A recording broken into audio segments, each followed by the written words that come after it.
here's how to connect your GoDaddy domain to your Lovable website.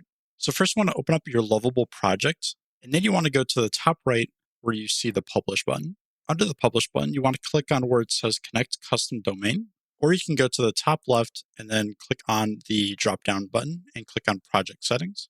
Then go to the left-hand side where it says Domains, and then you want to click on where it says Add a Domain that you own. So here we can see that it says Use your domain with Lovable.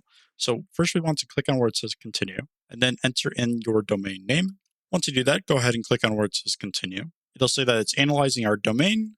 It should detect the provider of the domain name. So for my case, again, it's GoDaddy. So we're doing a GoDaddy tutorial here.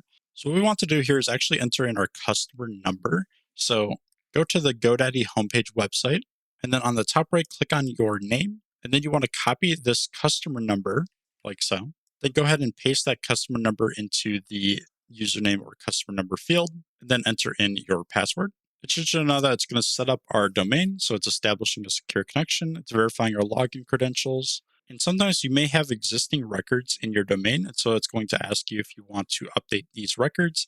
Just click on where it says, OK, continue. Now it should show that our domain has been successfully configured and that the changes can take up to a few hours to go live. So again, if it doesn't automatically connect to your domain, you can just wait up to 48 hours. And then hopefully by that point, it should be connected.